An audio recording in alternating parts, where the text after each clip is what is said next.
Hey everybody, this is Francis and this is Freight Options vlog number 5. I'd like to talk about today about a really important topic which a lot of agents and clients and importers have been asking me, and that is, Francis, how do you import items in the Philippines?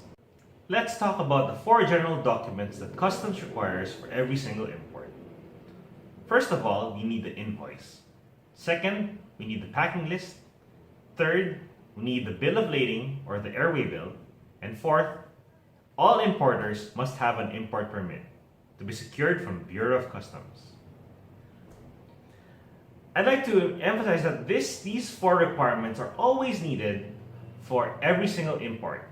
There are also additional documents such as the Bureau of Product Standards or the National Telecommunications Commission permit, but these side requirements depend on the particular commodity that you are importing. So let's not talk about this for now. Let's talk about first what are the 4 main requirements. First is an invoice. An invoice is a document which shows the value of the item which is being imported. This is important because customs and actually even brokers need to figure out how much will be charged as duties and taxes for each import. The next requirement is a packing list. A packing list is a document which shows the number of items, the quality of the item, a short description of the item, and a description as to how the items are packed when you are bringing it into the Philippines. This is important because we have to remember that when you import anything in the Philippines, the 4 documents that I mentioned, the bill of lading, packing list, the invoice, and the import permit, all have to have consistent data. And none of them must have any changes from the data that you have put in each of those documents. So for example, if your packing list says that you have 36 boxes which are arriving, and for some reason during the course of transshipment in another port, your shipping line decided to offload like half of the load, then we will have a problem in the Philippines because Philippine rules and regulations do not take into account changes during the middle of the transportation of any item. If you are going to release the items have to have the same quality and have to have the same number as what is written on their packing list.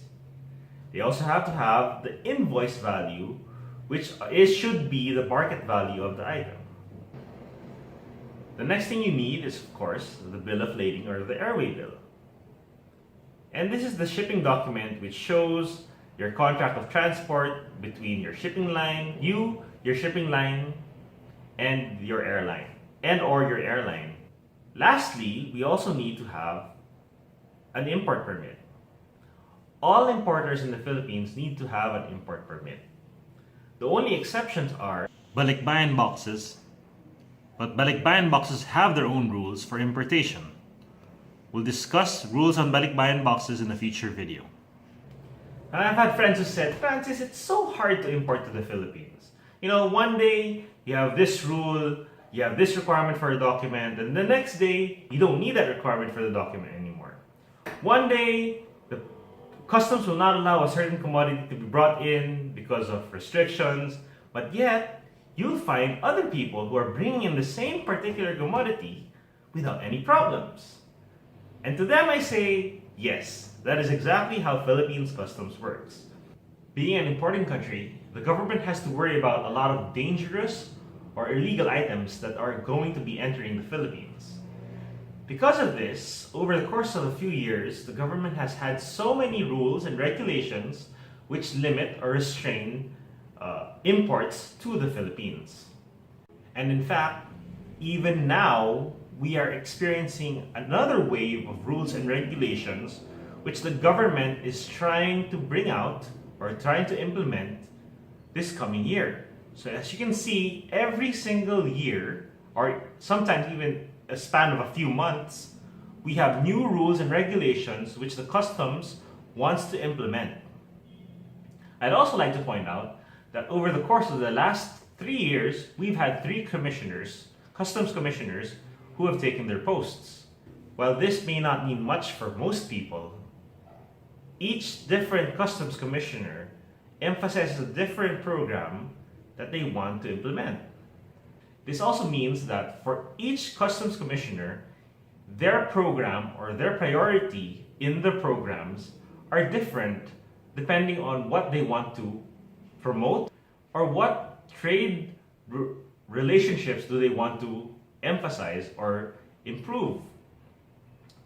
This means that, for example, for some customs commissioners, they would like to prevent the use of balikbayan boxes. And there was a time wherein the importation of balikbayan boxes or personal effects boxes were strictly regulated by the government. And this made it very hard for overseas Filipino workers to send their goods from the countries that they're working from back to the Philippines. And this was a problem. Now, the focus is not on personal effects, but rather for smuggled goods by entities who actually smuggle illegal items such as drugs into the Philippines. So as you can see, there is a change of perspective depending on whoever is seated as the customs representative or customs commissioner at a certain point in time. There was even a certain point in time wherein the customs commissioner declared that there would not be any brokers allowed to deal with the Bureau of Customs. They were encouraging direct consignees to deal with the Bureau in order to curb corruption in the Bureau of Customs. This means that every time we deal with customs, we have to make sure that the regulations that the Customs Commissioner wants to emphasize is being strictly followed. The result of these many rules and regulations is a very complicated and wide-reaching classification system which requires in-depth knowledge of individual parts of items and their descriptions. I'm just saying that basically every single part, whether it's a minute screw or whether it's a whole television set, each of those parts is being scrutinized by the government to determine whether or not they will be taxed a certain rate. As I said, there have been several regulations, and each regulation or each period has different emphasis as to which regulations will be implemented. And to be honest, even with the 4 documents that I had mentioned earlier as requirements for the Philippines, not all of them are being strictly followed either. Say, for example, with your invoice. Normally, when you show any other customs agent an invoice, or when you show any other customs representative an invoice, you would be right to assume that they would see this invoice and say, hey, this is the value of the good, I'm going to be taxing it as per the value that they declare. However, as with any other prudent organization, they are going to check whether or not the value in the invoice is undervalued or if it's the right value.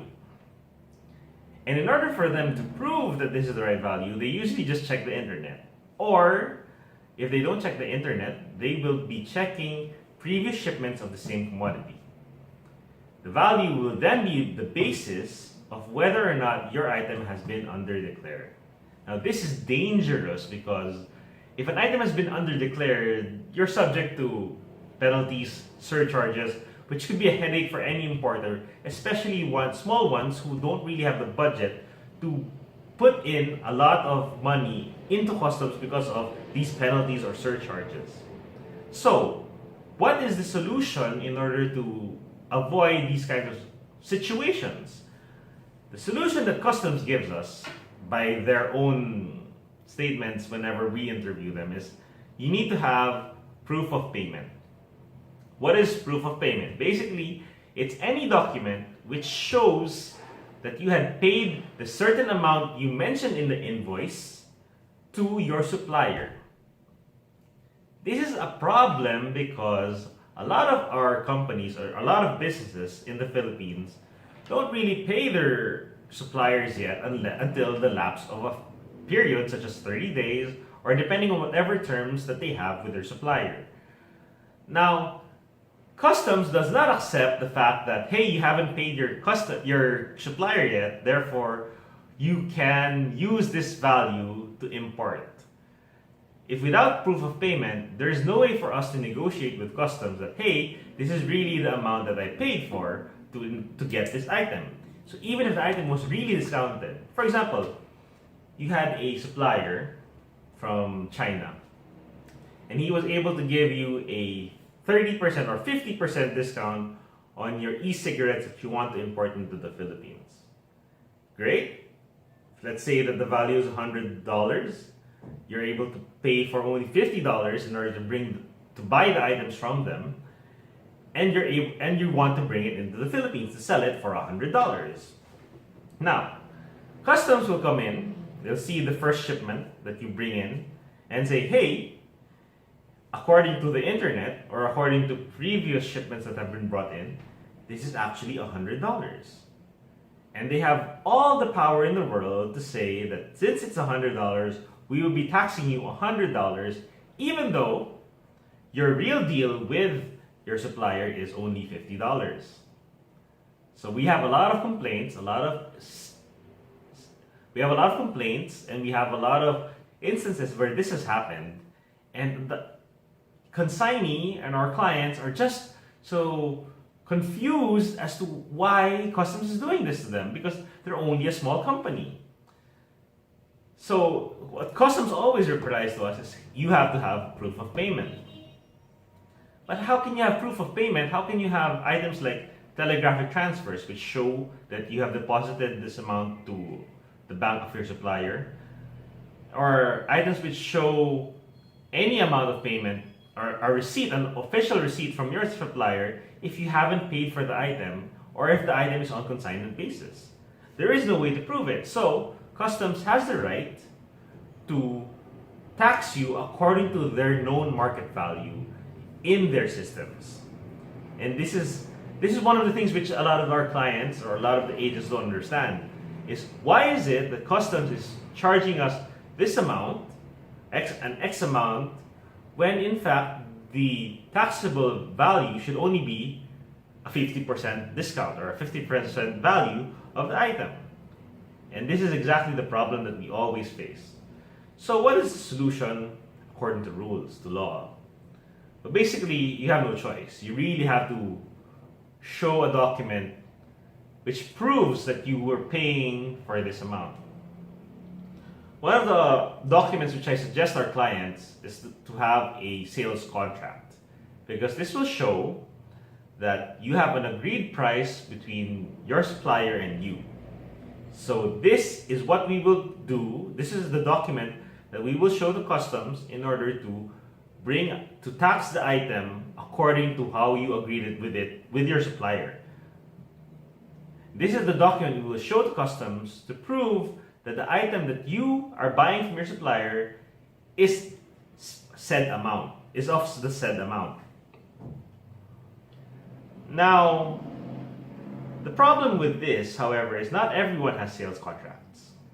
Again, some people have business on trust, and this could be a problem. If that's the case, then you really have no choice but to accept the assessment of customs. The problem is if you accept the assessment of customs, you run into a whole new layer of problems, because now customs will say you've undervalued, you've underdeclared the value, and you're subject to surcharges and penalties.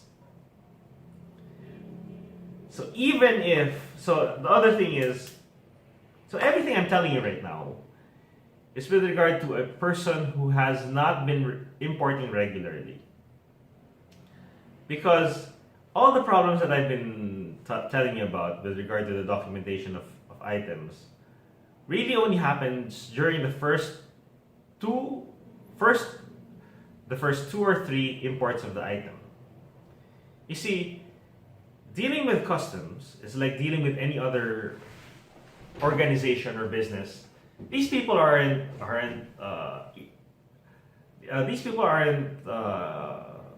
unreasonable. You can actually negotiate with them. And here lies the problem. See, negotiating with customs means that you have to have a certain level of trust between the consignee and the customs broker. Or not the customs, the customs. You have to have a certain level of trust between the consignee and the appraisers or examiners of customs. This means that the trust is only developed if you have several shipments of the same nature, of the same value, and you've proven each and every single one of those 2 or 3 shipments has a consistent value that the customs will no longer question. So, if you're importing for the first, second, or third time, don't be surprised if customs will require you to have the documents that I just mentioned earlier. And don't be surprised if, for example, a forwarder in the Philippines would say, hey, we can release cargo within 1 to 2 days, but when you suddenly import items for the first, second, or third time, it takes a week or 5 days to release the item. It's simply because the items have not been established by customs as a regular item. So they are scrutinizing it and will do everything in their power to make sure that they prevent any illegal or misdeclared item from entering the Philippines. So you really have to have a certain number of days for new importers to negotiate with customs before any item can be brought in. So while we would say, as Freight Options Corporation, we really can release items within 1 to 2 days from their arrival, if it's a new item, if you're a new agent or if you're a new client and you have this new item that you bring in, that it may take a little longer time for us to process the documents and to release the item. So here's another funny situation that happens a lot in Philippine customs. This is, even if you have been an importer for a long time, if you switch brokers, or if you switch the people who are going to be releasing your goods or cargo, we will have the experience that customs will still make it hard for you to import that first, second, or third shipment that you have with the new broker. This is because, once again, customs is trying to establish a relationship with you, the consignee, or the new broker. Customs is basically saying, hey, this old broker has been doing this, has been releasing this particular cargo for a long time. Now that you're handling it, how can I be sure that you're still handling the very same commodity that the previous broker has been releasing? So once again, it's another negotiation. It's another few more tries of just confirming to customs that, hey, we're handling this cargo. This cargo has this certain value, and we have proof that this is exactly the value that our client has paid for. And please allow us to release it in an efficient and cost-efficient manner. As with anything which is changing or anything which is new, there are always going to be factors which will resist this change. And customs is one of these factors. Therefore, again, as I said, we have to negotiate with customs and we have to tell them that no, the items have not changed. This is still the consignee.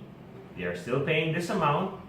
And so we request that you release the cargo without any problems, please. Sometimes they say no, which will cause some delays.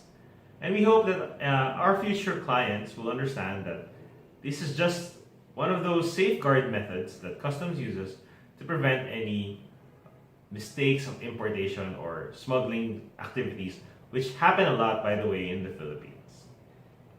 So I hope this little video was informative, and I hope I was able to explain to you the basic importation rules of customs. In my next video, I think I will decide, I'm thinking about what to vlog about, but we're probably going to be talking about the requirements of first-time importers. Because what's funny is, I've told you the general documents required for any import.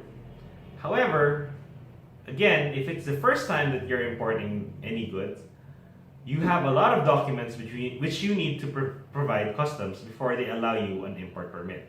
So I guess I'll make a video out of the requirements of an import permit, what's required for the first importation, because before you can get an import permit, one of the requirements is you've actually imported once. So how do you do that if you haven't been able to have an import permit yet? So I guess that'll be in my next video. And so I hope to see you in the next one, and good night. Thank you.